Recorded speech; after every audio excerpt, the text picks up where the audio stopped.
Bien, regresamos a Agenda Pública, conversaciones de actualidad. Vamos a tener un diálogo ahora sobre medio ambiente. Vamos a conversar con Héctor Ramírez Lagos.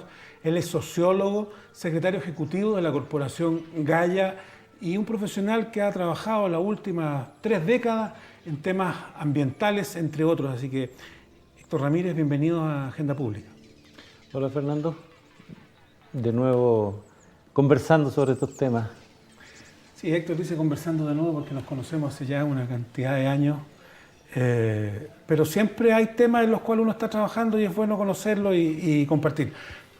¿Cómo evaluarías tú como especialista en medio ambiente, en ecologismo, los últimos 30 años de democracia y medio ambiente? ¿Cómo han estado estos últimos 30 años para el medio ambiente, para la ecología? Sí, hay una disquisición quizás que sería bueno hacer, que es entre el ecologismo, el movimiento ecologista a nivel global y lo que entendemos por medio ambiente o ambientalismo.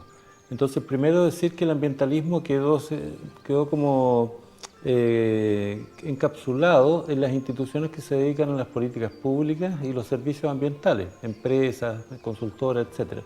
Y el ecologismo se refugió en las organizaciones que hacen el trabajo local, la agroecología, la arquitectura verde, la bioconstrucción, la energía renovable a nivel local, los movimientos de activistas, los que defienden los ríos, los que hablan de pueblos indígenas y medio ambiente. Entonces, son dos sectores que no tienen tanta comunicación y que han influido directamente en los procesos democráticos de los últimos 30 años.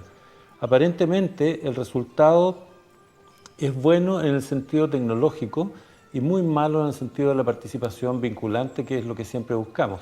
O sea, hay dos resultados que son difíciles de congeniar, difíciles de conectar. Entonces, el resultado tecnológico implica que el planeta entero y las sociedades que lo habitamos estamos cambiando rápidamente a través de la transferencia tecnológica hacia sociedades modernas que tienen tecnologías ambientalmente amigables, pero no está siendo traspasada ni la propiedad ni la participación vinculante a las comunidades. Por lo tanto, esta es la diferencia entre economía verde y economía ecológica. La economía verde, que es lo que se instauró en la última cumbre de Río, viene a dar cuenta de esta amalgama de situaciones y presiones que hicieron las empresas a los gobiernos de turno. Entonces, el resultado es bueno por un lado y muy malo todavía por el otro, toda vez que las democracias siguen instaladas sobre los ejes sociales y de la macroeconomía neoliberal. Entonces, en estos 30 años de democracia, para el tema ambiental, lo que uno podría rescatar con mayor fortaleza, a tu juicio, es la gestión ambiental local, más que la gestión que se hace de grandes capitales o de grandes empresas, donde vemos que permanentemente están los conflictos con megaproyectos que se instalan en una comunidad, que le cae el megaproyecto desde Santiago, desde fuera del país, dicen, mira, aquí vamos a instalar una mega central hidroeléctrica o termoeléctrica, que es peor, o vamos a instalar una central de paso, y la gente lo resiente y tenemos la tronadura en Isla Riesco. Entonces, ¿la gestión local sería un avance societal en los últimos 30 años en Chile? ¿O también estamos al debe? O sea, yo creo que hay una especie de escalamiento progresivo. La gestión ambiental local, que tiene que ver con las comunidades de base y todo lo que ocurre ahí, desde la educación popular, de la época de la educación popular, que se hablaba solamente de temas sociales o de pobreza, más bien de superación de la pobreza, aunque partió en la salud pública, se traslada al tema ambiental porque es la forma en que podemos comunicar mejor, digamos. No sé si educar, pero sí comunicar mejor. Y esta educación genera mucha actividad local.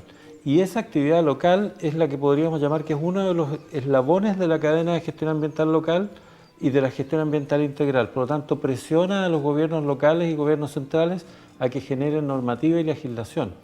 Entonces, ha sido un gran avance y ha habido mucho desarrollo.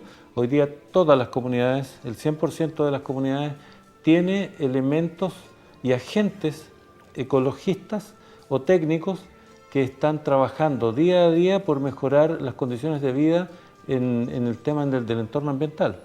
Pero no solamente eso, el ecologismo lo que pone en circulación es la idea de la integración y de la interdependencia entre el medio humano y el medio no humano.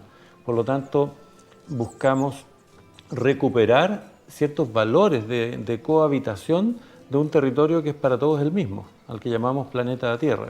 Entonces, la gestión local presiona para que se genere gestión ambiental, perdón, a nivel central. Y eso dio lugar al traspaso de la antigua Comisión Nacional del Medio Ambiente hacia el Ministerio del Medio Ambiente.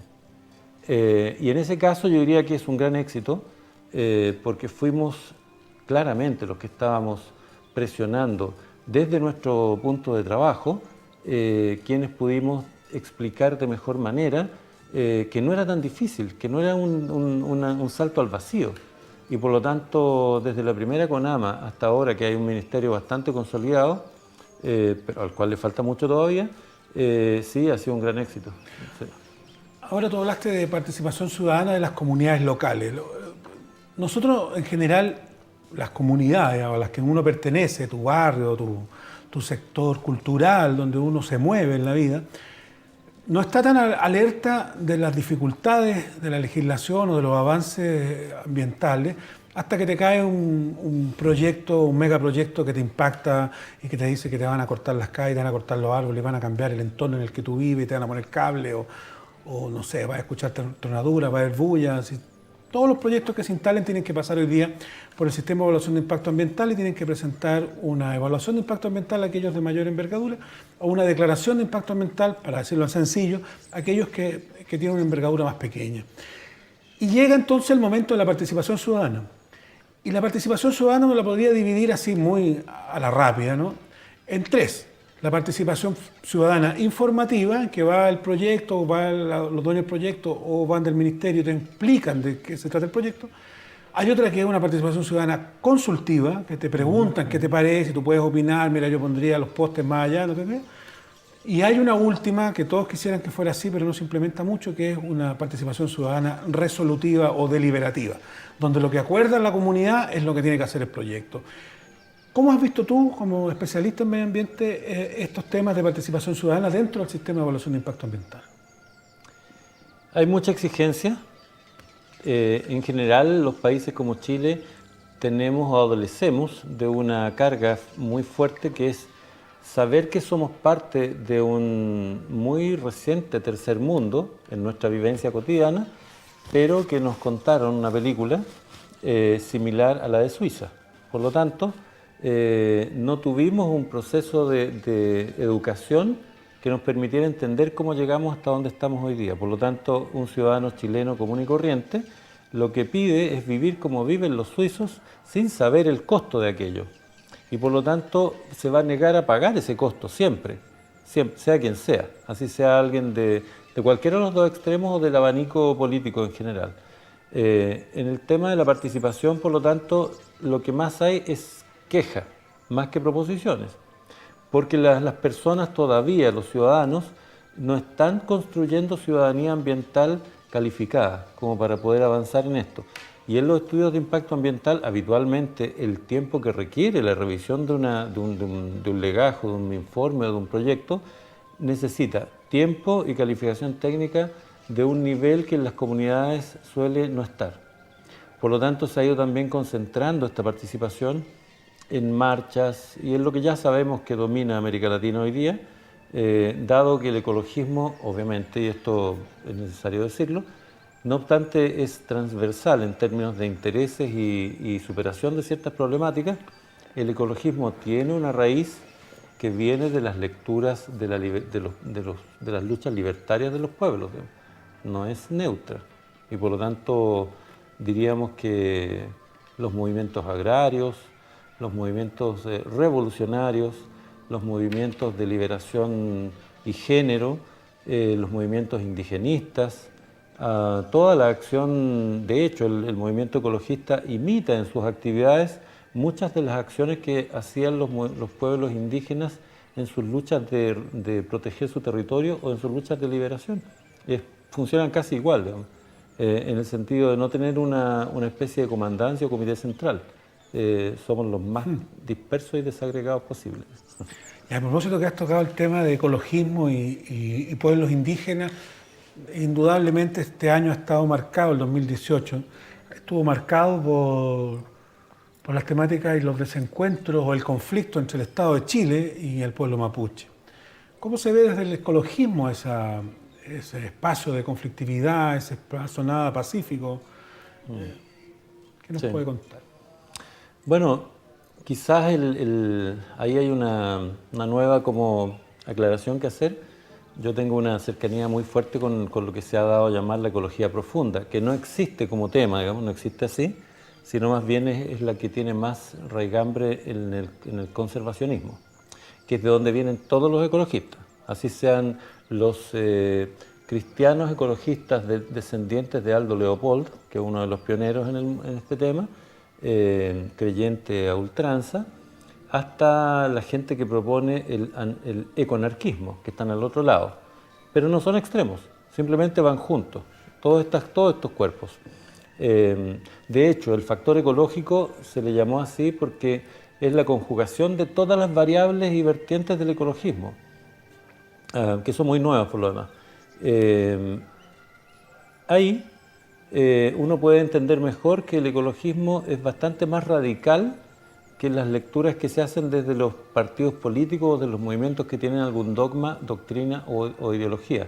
Por lo tanto, nosotros creemos que las luchas de los pueblos indígenas, ya sea de resistencia, de liberación o de recuperación de sus territorios o cultura, son luchas que nos comprometen a todos. Y en ese caso, el ecologismo, en el caso particular de Chile, ha estado literalmente junto con los pueblos indígenas, en particular con el pueblo mapuche, desde los primeros intentos de instalación de las grandes hidroeléctricas en unas especies de batallas en la montaña, muchas veces equivocándonos, radicalizando los movimientos, los tipos de resistencia, y obviamente porque son luchas en las que no se tenía gran experiencia. Y en eso Chile resultó ser pionero sin saberlo, porque ha sido modelado de tal manera que se ha usado en otros países para poder realizar luchas más exitosas que las nuestras. Ha habido también algunos desencuentros, porque, Sí, claro. por ejemplo, me acuerdo muy bien el movimiento ecologista, cómo rompe, por ejemplo, en el Alto Biobío, por la aceptación de parte de las ñañas, Nicolás y Berta Quintremán, la aceptación del pago que hacen Endesa para terminar construyendo su represa. También he notado que existen algunos desencuentros, por ejemplo, cuando se devuelve algún fondo forestal en la zona mapuche, que se termina aplicando la misma lógica por parte de algunas comunidades, no voy a meter a todos, pero alguna gente que ha recibido dirigentes o líderes, que ven en el sustento económico, incluso en la relación con la misma empresa anterior que les compra los pinos, que llegan a un acuerdo de negocio para plantar pinos y ellos le sustentan toda la parte de los primeros años de plantación y de cuidado y después le compran los pinos. Entonces, la reproducción del mismo modelo económico que se esperaba que hubiese un cambio. Sí. También hay ese tipo de desencuentros, ¿no? Claro, o sea, esto es difícil, es súper difícil.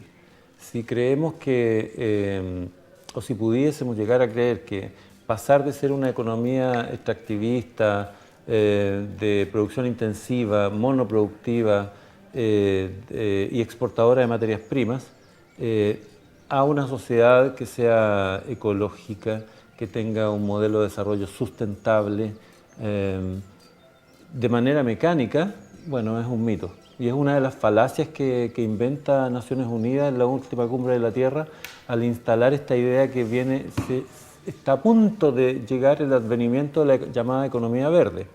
La economía verde no es ni más ni menos que justamente el pago de los servicios ambientales cada vez que yo meto la pata o cometo alguna irregularidad a sabiendas de que lo hice, o lo que lo estoy haciendo o lo estoy proponiendo.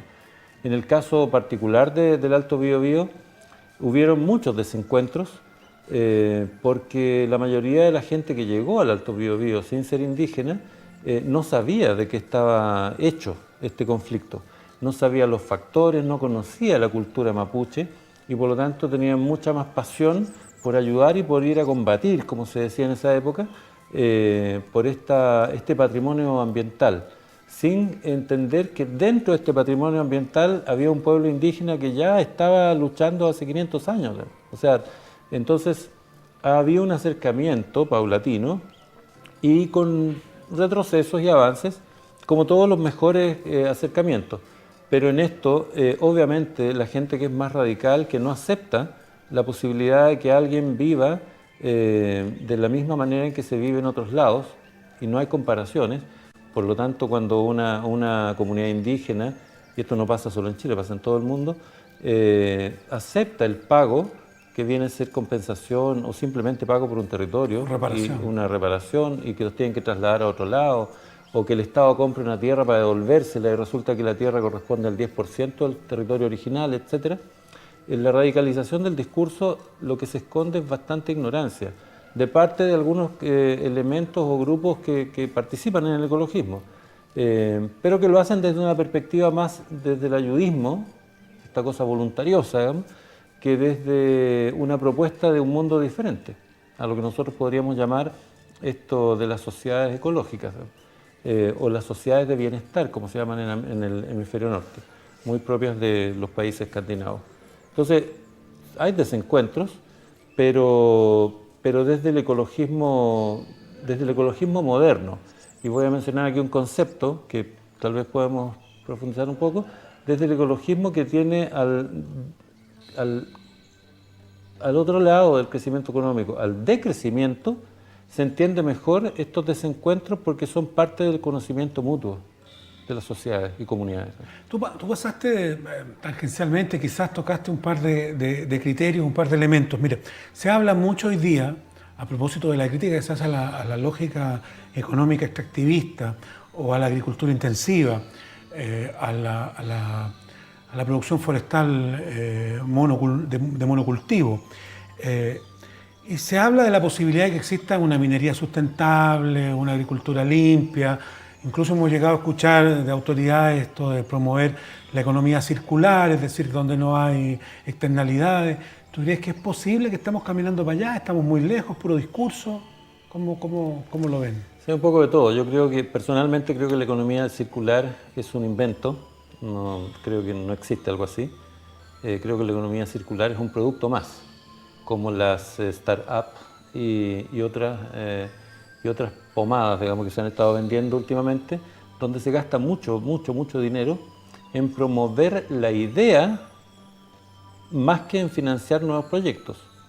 O sea, este tipo de promesas son muy caras para las sociedades, dado que, y esto lo digo en función de que la mayor parte de estos recursos provienen de los impuestos que pagamos los ciudadanos a nivel global. No son proyectos que se financien con los excedentes no declarados de las empresas. En el caso de la minería, que es un caso vergonzoso, y para que el televidente lo entienda mejor, la sustentabilidad no es un término técnico, está asociado al tema ambiental. No es que un proyecto económico pueda ser sustentable, un proyecto económico puede ser sostenible, porque busca eso. Pero la sustentabilidad está entendida desde su creación, al igual que la permacultura y otros conceptos que nacen con la ecología y el ecologismo, como un concepto que está asociado a la interacción entre todas las formas de vida. Por lo tanto, hablar de minería sustentable es otro mito y otra mentira. No existe la minería sustentable. ¿Cómo va a ser sustentable si hacemos un gran forado al planeta que no tenemos cómo reparar? No tenemos cómo reparar. Y posteriormente construimos encima del agujero otro proyecto más y otro proyecto más y otro proyecto más. Resulta que las capas del planeta y las fallas hacen que estos forados a lo único que contribuyan es a debilitar la corteza terrestre. Recordemos que el planeta tiene muy poca tierra y del total de tierra que tiene, que podemos pisar, la gran mayoría no es cultivable. Por lo tanto, eliminar más tierra aún, que va a parar a elementos que nosotros no utilizamos, daña aún más el planeta. Por lo tanto, eso no puede ser sustentable. Va a ser sostenible hasta que se acabe. Y eso no es ni siquiera sostenibilidad. Esto es como hablar de un producto que se revienta en el mercado, pero mientras está funcionando, se habla de sostenibilidad y se puede llegar a hablar de sustentabilidad. Pero no lo es. Una pregunta filosófica y media de ciencia ficción. ¿Por qué razón los países desarrollados, como Estados Unidos, Europa, los japoneses, hasta los chinos, están preparando la exploración de otros planetas? ¿Solo por la curiosidad humana de no tener espacio? ¿O tú crees que tienen cierta conciencia de que este planeta en algún momento va a colapsar por el lado ambiental y sería bueno empezar a pensar en mandarse a cambiar de la Tierra? Yo creo que están las dos cosas un poco. Un poco una especie de psicosis que está asociada a lo que llamaban la Guerra Fría, que ahora no tiene dos actores, tiene varios más, donde los continentes y subcontinentes ahora tienen peso, ¿no? Antes no tenían. En la Guerra Fría el subcontinente indio no tenía ninguna influencia. El subcontinente americano, América del Sur, tampoco tenía ni un peso. Hoy día somos muy importantes, tal vez como meros productores de materias primas, pero lo somos, ¿no? Y en eso se esconde este aparataje ficcionado de que, claro, hay algunos que creen, con pavor, que el planeta está a punto de colapsar, cosa que no es cierto. Y por otro lado está la mera lucha por el poder y el control del espacio. En realidad, la información con que contamos los seres humanos respecto de lo que hay en otros planetas es menos que básica.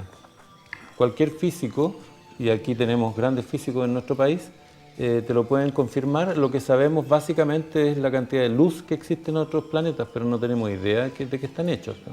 O sea, es imposible que una sonda, como las que están circulando, se supone, sobre la superficie de Marte, o las que fueron a la Luna, etcétera, descubran qué tienen si no son capaces de ser manipuladas en un laboratorio controlado por humanos, ¿no?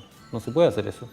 Entonces, están las dos cosas. Ahora, es más probable que las superpotencias nucleares, más que hablar de países desarrollados desde mi perspectiva, estén buscando zonas de lanzamientos de misiles que buscando recursos como agua o tierra agrícola.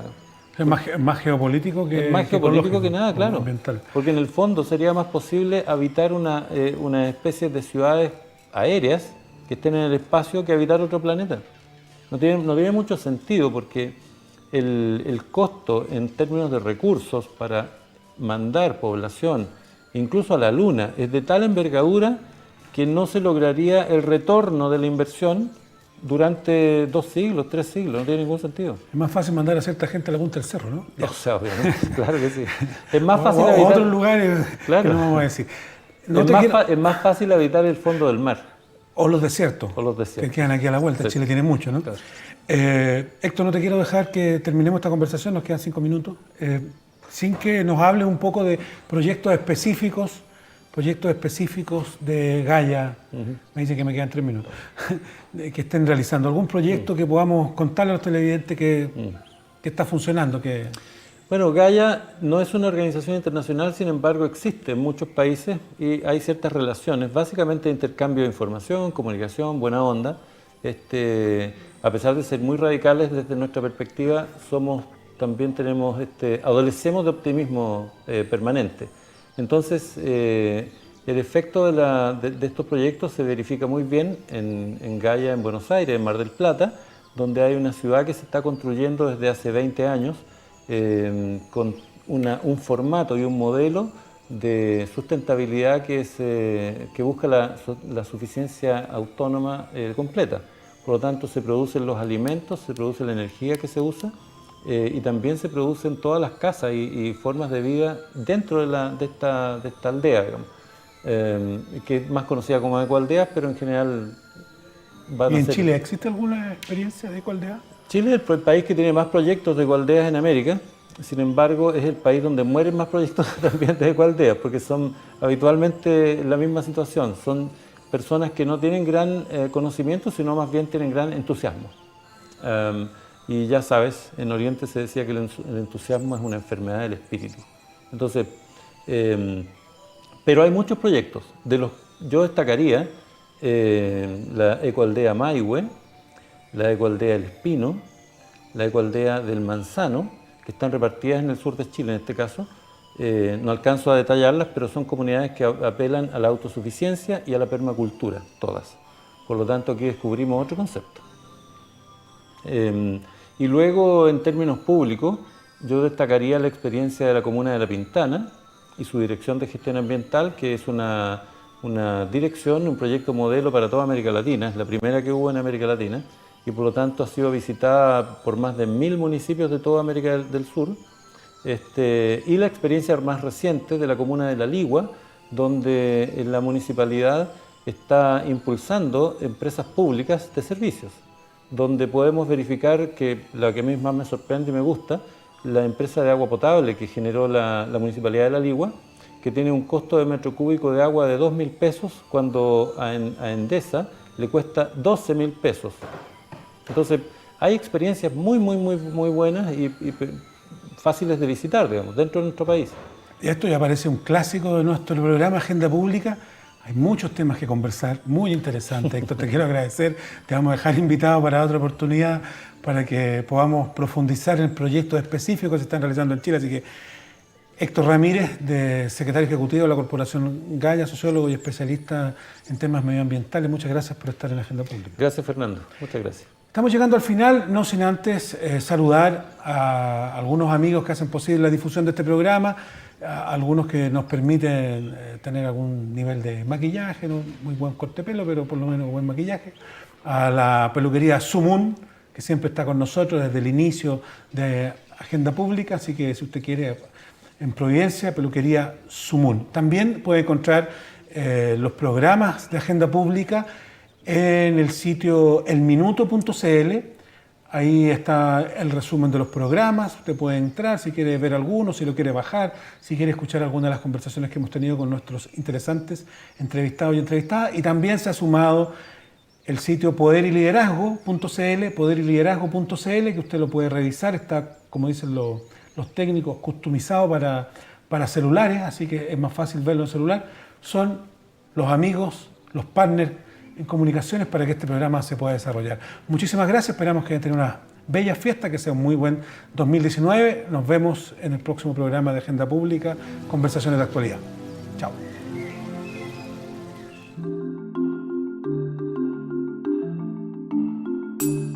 Así concluimos una nueva edición del programa Agenda Pública, conversaciones de actualidad, con la conducción de los periodistas Fernando Quilaleo y Daisy Castillo. Nos encontramos todos los domingos de 12 a 13 horas por las pantallas de TNE Televisión y la producción de Casting TV.